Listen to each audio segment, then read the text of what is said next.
qui sont très attachés à ce moment. Mais moi j'ai filmé cela, donc dans l'émotion. Quand je revois les images, moi elles me bouleversent. Je me suis dit, bon, je vais ramener ça à Cécile, avec qui je travaille, avec qui co-réalise le film. Est-ce qu'elle va être touchée ou est-ce qu'il fallait être présent? Puis elle m'a dit qu'elle aussi, elle a presque pleuré devant ces images. Donc je me suis dit, ouais, non, c'est vrai que c'est objectivement un moment incroyable. C'est pas que moi, c'est pas que les atois qui sont dans leur délire, c'est que c'est... Qui écrase là. Voilà. Ouais, puis c'est pire quand tu connais les gens et que tu as discuté moment avant, donc tu les vois après. Je trouve que c'est pire quand tu sais ce qui va se passer, parce que vraiment, ça te renvoie aussi à l'émotion que tu as perçue l'année précédente et qui revient. Cette idée un peu comme Madeleine de Proust, on ressent le frisson qui revient. Comme ça, c'est qui est parlé, je sens, sur les films. Et encore, je n'avais pas lu toute l'histoire de cet enfant qui avait échoué l'année précédente, c'est pas grave, hein. Ça n'a aucune Tout le monde a importance. beau dire c'est pas grave, mais t'as réussi quand même. Quoi. Mais lui, il sait que c'est très grave pour l'enfant, mais en même temps c'est terrible, quoi. On peut en rajouter. Hein. J'ai jamais eu de suicide après. Bah, il y a des enfants traumatisés, hein, parce que moi je vois quand même dans les interviews des archives que j'ai visionnées, je vois des messieurs qui ont 70-80 ans, qui vous racontent qu'ils l'ont manqué 4 fois. Ils disent que c'est pas grave, mais on sent dans leurs yeux qu'ils sont traumatisés. Alors, on sent que ouais, le pauvre monsieur là. Il pense à toute sa vie. Est-ce que vous comprenez cette émotion pour le folklore? Ah ben, moi je la comprends parce que je l'ai vécu. Et moi-même, je me suis surpris à être pris totalement dans cette dynamique et à avoir les larmes aux yeux quand j'ai filmé le combat de David contre Goliath, ou quand j'entendais les gens me raconter quelles sensations ils ont quand ils découvrent enfin Samson, ou quand ils découvrent enfin Goliath. Moi, je n'étais pas du tout insensible à cette manière, et ce qui est incroyable, c'est que c'est aussi bien des adultes que des jeunes qui ont 20 ans, qui ont 15 ans, qui me parlent de ces géants avec des trémolos dans la voix. Alors oui, je la comprends, je la vis, quoi. Il faut voir comment il est rentré le soir, et j'ai pas compris lorsqu'il est arrivé en disant « On va faire un film sur la Ducasa ». Je me dis « Mais t'es fou, enfin, qu'est-ce qu'il prend tout d'un coup ?» Ça fait des mois qu'on filme des événements en Belgique, on les filme, objectivement, on fait notre travail, on rentre le soir chez nous. Enfin, je veux dire, bon, c'est notre quotidien.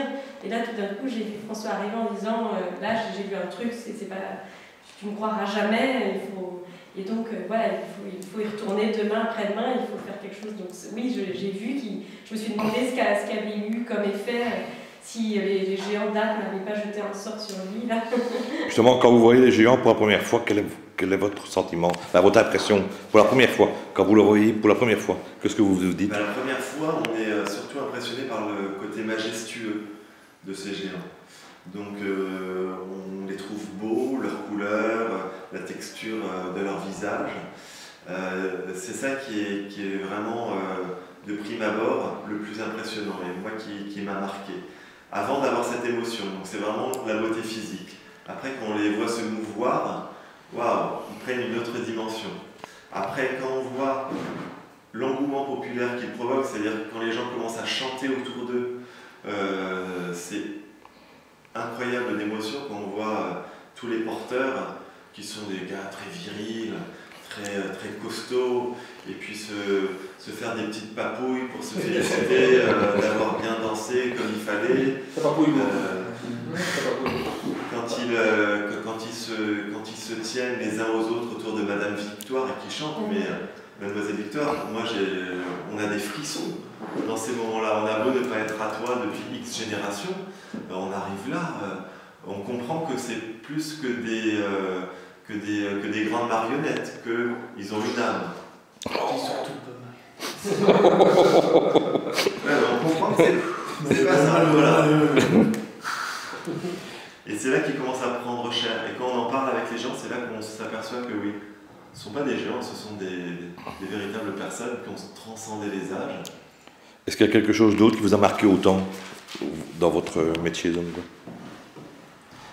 Alors, dans mon métier, marqué, je vais pas vous mentir, oui, il y a beaucoup de choses qui m'ont marqué, mais moi je filme à travers le monde. Moi j'ai filmé des rencontres en Chine, en Inde, au Pakistan. Moi j'ai eu la chance d'avoir une vie très riche en tant que réalisateur. Et moi ce qui me marque beaucoup dans mes films, et c'est ce qui ressort de tous mes films, c'est mes rencontres avec les personnes que je côtoie à travers le monde. Et là c'est vrai que ce qui m'a marqué, c'est ma rencontre avec Laurent Dubuisson en tant qu'historien, et c'est ma rencontre avec Goliath, avec Samson, avec Mademoiselle Victoire et avec les autres. Vous n'êtes pas déçu, quoi. Vous n'avez jamais été déçu dans aucun moment de votre venue de filmer la Ducasse. J'ai été déçu. J'aurais pas pu être déçu puisque je suis venu pour filmer simplement une journée de cette Ducasse, et finalement j'ai décidé d'y rester toute la journée, de revenir le lendemain et de revenir encore le surlendemain. Donc ça a dépassé toutes mes espérances. Au contraire, cette Ducasse, à ses paysages, à ses traditions populaires, ses traditions gastronomiques. Et c'est dans ce cadre-là que j'ai été amené à venir filmer la Ducasse d'Ath. Je ne vais pas filmer toutes les fêtes populaires belges, il y en a trop, je me suis concentré sur certaines qui sont toutes classées au patrimoine mondial de l'UNESCO. Et c'est dans ce cadre-là que j'ai choisi bien sûr la Ducasse d'Ath. Et donc je suis venu à la base pour filmer simplement pour consacrer quelques minutes dans mon film sur la Belgique à cette Ducasse. Et c'est vrai que j'ai été tellement séduit par cette fête que j'ai décidé très vite d'y consacrer un film entier, un film de 60 minutes. Il y a deux choses qui m'ont décidé. D'une part, c'est vrai que la rencontre avec Laurent Dubuisson en tant qu'historien, j'ai trouvé ça passionnant, la manière dont il a raconté l'histoire de cette fête, dont il la mettait en perspective, et la manière dont il montrait que l'histoire de cette fête, finalement, elle traversait toute l'histoire de la région, quand même plus de 600 ans d'histoire, donc ça raconte toutes les évolutions des relations entre les pouvoirs laïques, les pouvoirs religieux, entre les différentes personnes qui ont occupé cette terre. Et quand on rencontre un personnage comme Laurent, c'est vrai qu'on se dit waouh, il y a quelque chose à faire avec lui, qui doit dépasser les quelques minutes dans un film. Et puis la deuxième chose, ça a été ma rencontre avec ces géants.